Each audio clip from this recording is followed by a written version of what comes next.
বিশ্বাস করেন, মানুষ আস্তে আস্তে আবার ভুল বুঝতেছে। আপনি ছাড়া আপা বাংলাদেশে কোনো বিকল্প নেই আপা। আপনি যেই বাংলাদেশকে যেখানে নিয়ে গেছেন আপা, আপা আপনি আপা আপনি আপা আমরা আবার স্বপ্ন দেখি আপা আপনি নিয়ে আপা লড়াই করবো আপা।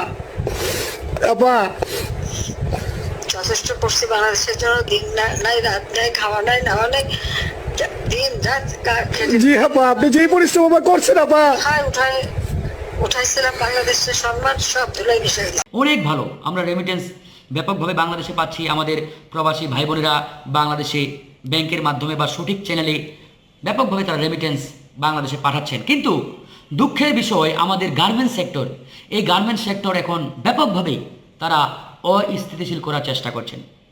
আপনারা হয়তো অনেকে জানেন, আবার অনেকে জানেন না।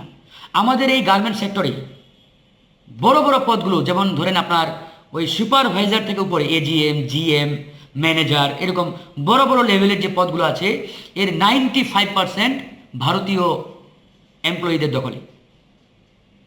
আপনি একটু খোঁজ নিয়ে বুঝবেন, অধিকাংশ গার্মেন্টস ফ্যাক্টরির জিএম আপনার ইন্ডিয়ান, অধিকাংশ গার্মেন্টস ফ্যাক্টরি এজিএম বা আপার লেভেলের যে পদগুলো আছে ম্যাক্সিমাম ইন্ডিয়ান। আপনাদের কি মনে হয় না যে তারা চুপ বা বসে থাকবে? এটা কি আপনারা মনে করেন? কখনোই না। তারা কেউ বসে নেই, চুপ নেই। এই যে হঠাৎ করে আমাদের গার্মেন্টস সেক্টর আজকে অস্থিতিশীল, ব্যাপক আন্দোলন করছে আন্দোলনকারী আমাদের শ্রমিকরা, আমাদের শ্রমিক ভাই বোনেরা। হুট করে কেন? হাসিনার আমল থেকে তারা তো খারাপ নেই, বরঞ্চ আরো ভালো আছে বলা যায়। এবং সরকার চেষ্টা করছে তাদের ন্যূনতম যে মজুরি, ন্যূনতম যে বেতন, এটা নিশ্চিত করানো। সেটা কাজ শুরু হয়েছে।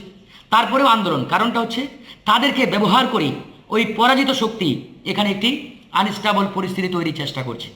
আমাদের এই শ্রমিক ভাই বোনদের পিছনে তারা ইনভেস্ট করছে প্রচুর, তারা এখানে টাকা ঢালতেছে যাতে শ্রমিকরা কাজে যোগ না দিয়ে বাংলাদেশকে অস্থিতিশীল করার আন্দোলন সংগ্রাম করে। ইতিমধ্যে অনেকগুলো কারখানা বন্ধ ঘোষণা করা লাগছে, বন্ধ ঘোষণা করতে বাধ্য হয়েছে সরকার। এই জায়গায় আমার যে বক্তব্য, যে আমরা যদি এখনই না শুধরাই, না ঠিক হই, তাহলে কিন্তু মহা বিপদ অপেক্ষা করছে। এবং এই বিপদ আসলে আমি আপনি কেউ রেহাই পাবো না। সেটা না বিএনপি, না জামাত, না ছাত্ররা, না ওই বৈষম্য বিরোধী আন্দোলন, না আমরা, কেউ না, সবাই বিপদে পড়ব।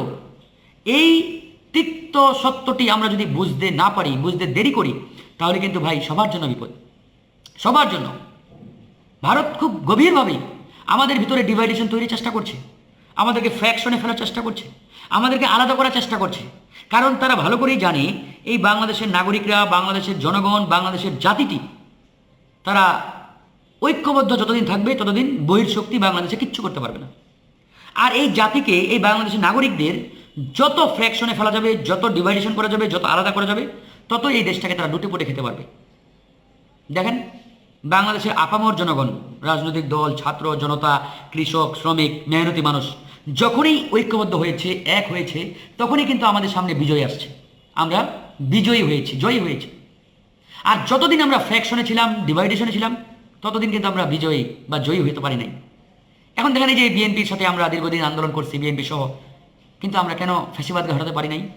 বিকজ আমরা বৃহত্তর ঐক্য করতে পারি না ওই সময়। যেমন ধরেন জামাত আলাদা আন্দোলন করছে, বিএনপি আলাদা করছে, জনগণ তাদের মতো কথা বলেছে, ছাত্ররা আসে নাই। এই যে আমাদের মধ্যে একটা গ্রেটার অ্যালায়েন্স, বৃহত্তর ঐক্য হয় নাই, এই জন্যই কিন্তু ওই সময় আমরা সফল হতে পারি নাই, খুনি হাসিনাকে বিতাড়িত করতে পারি নাই। তো এবার যখন রাজনৈতিক দলগুলো, ছাত্ররা, জনগণ, কৃষক, শ্রমিক, মেহনতি মানুষ সবাই এক কাতারে আসছে, সবাই, কারো ভিতরে কোনো দ্বিমত ছিল না, কারো ভিতরে কোনো সংকোচ ছিল না, কারো ভিতরে কোনো আলাদা ইন্টেনশন ছিল না, সবারই একটাই ধান্দা ছিল, একটাই উদ্দেশ্য ছিল, হাসিনাকে পতন ঘটাতে হবে, হাসিনাকে বিতাড়িত করতে হবে। এই জন্যই কিন্তু আমরা সফল হয়েছি, এই জন্যই কিন্তু বাংলাদেশ সফল হয়েছে। এরকম 90 সালেও এরশাদকে বিতাড়িত করা হয়েছিল, সম্ভব হয়েছিল শুধুমাত্র সবার ঐক্যবদ্ধতার কারণে। 71 সালেও একই ঘটনা, সবাই অংশগ্রহণ করেছে বিদায় পাকিস্তানের হাত থেকে আমরা দেশকে স্বাধীন করতে পেরেছিলাম। তো ভারত তো এই ইতিহাস ভুলে নাই, তারা ইতিহাস ভালো করেই জানে এবং ইতিহাস নিয়ে তারা সবসময় গবেষণা করে, রিসার্চ করে। এই জন্য ভারত এখন আমাদের এই ঐক্যবদ্ধ জাতিটাকে ডিভাইডেড করার জন্য উঠে পড়ে লেগেছে, ব্যাপকভাবে চেষ্টা করছে কিভাবে এই বাংলাদেশের জনগণকে ডিভাইডেশনে ফেলা যায়, কিভাবে এই বাংলাদেশের জনগণকে আবারও ফ্র্যাকশনে ফেলা যায়। এবং আমি কেন জানি মনে হচ্ছে যে তারা খুব সুচারুরূপে এটা সফল করতে পারছে। এখন দেখেন আপনারা, আমি ভুল বললে আমাকে ধরাই দেন। আমার তো মনে হচ্ছে যে আমরা ভারতীয় পরিকল্পনা খুব ভালোভাবে বাস্তবায়ন করার জন্য এগিয়ে যাচ্ছি। আপনারা আমার কথার সাথে দ্বিমত করতে পারেন, কোনো অসুবিধা নেই, কিন্তু আমি যে ব্যাখ্যাটি দিচ্ছি আপনাদের কাছে যদি মনে হয় যে আমার এই বক্তব্যটি বিশ্লেষণটি ভুল, তাহলে ভুল প্রমাণিত করেন, আমি নির্দ্বিধায় মেনে নেব।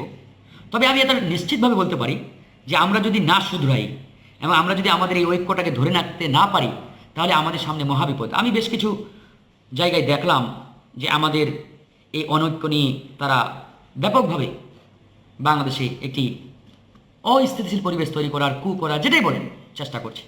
তাই আমি অনুরোধ জানাবো আপনাদের, দয়া করে আর কেউ অনৈক্য, বিভাজন, ডিভাইডেশন, বিভক্ত হয়ে এরকম বক্তব্য দিবেন না, কথা বলবেন না। একটা নির্বাচনের আগ পর্যন্ত, যতদিন না একটা নির্বাচন হয়, আমাদের ঐক্যবদ্ধ থাকতেই হবে যে কোনো মূল্যে। হ্যাঁ, আমরা আলাদা আদর্শ, আলাদা রাজনৈতিক দল, আমরা এক একজন এক এক রাজনৈতিক দল করতে পারি, নো প্রবলেম।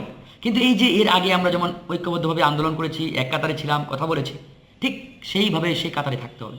এখন আমি যদি আরেকটা দলকে গোতা মারি, আরেকটা দল যদি আরেক দলকে গোতা মারি, ছাত্ররা যদি রাজনৈতিক দলকে ছোট করে, হেওয়া প্রতিপন্ন করে, আবার রাজনৈতিক দলগুলো যদি ছাত্রদেরকে খাটো করে দেখার চেষ্টা করে তাদেরকে, তাহলে দেখেন এই যে আমাদের একটি প্রশিক্ষিত বাহিনী, আনসার বাহিনী, সেই বাহিনীটিকে ব্যবহার করেও তারা একটি করার চেষ্টা করেছিল। মানে কি, তারা এখানে একটা আনস্টেবল পরিস্থিতি, একটা এরকম সিচুয়েশন করে, জিম্মি করে আবারও আওয়ামী লীগকে পুনঃপ্রতিষ্ঠা করা, তাদেরকে এখানে নিয়ে আসা, এরকম একটা অবস্থা তারা তৈরি করার চেষ্টা করেছিল। তো যাই হোক, আমরা আমাদের সেই ছাত্র জনতার ব্যাপক প্রতিরোধের মুখে তারা কিন্তু পিছু হটতে বাধ্য হয় এবং তারা সেখানেও পরাজিত হয়েছে। আমি বলবো সেখানেও তারা পরাজিত হয়েছে। এখন আমরা যেটি দেখতে পাচ্ছি যে আমাদের বাংলাদেশের ইকোনমির যেটি অন্যতম আপনার খাত, সেটি হচ্ছে আমাদের পোশাক শিল্প। এই পোশাক শিল্পকে অস্থিতিশীল করার জন্য, এটাকে আনস্টেবল করার জন্য ব্যাপকভাবে তারা পায়তারা শুরু করেছে এবং এখানে মোটা অঙ্কের একটা বিনিয়োগ হচ্ছে। কাদেরকে?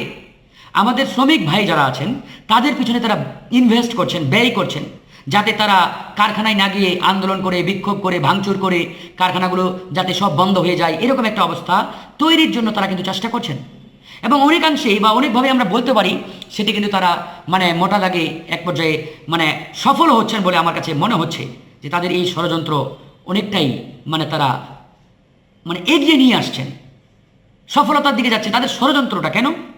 কারণ এখানে আমাদের কিছু দুর্বলতা আছে, আমাদের মধ্যে যে অনৈক্য, আমাদের মধ্যে যে বিভাজন, আমাদের মধ্যে যে ডিভাইডেশন, এই নানান কারণেই আমাদের এই পরাজিত শক্তি ব্যাপকভাবে এখানে তারা সুবিধা নেওয়ার চেষ্টা করছে, সুযোগ নেওয়ার চেষ্টা করছে। এখন আমার এই কথাগুলো হয়তো অনেকের খারাপ লাগতে পারে বা খারাপ লাগবে, তবে ভাই আমরা যদি সতর্ক এবং সজাগ না হই তাহলে সামনে কিন্তু আমাদের মহাবিপদ। আমি আবারও বলছি,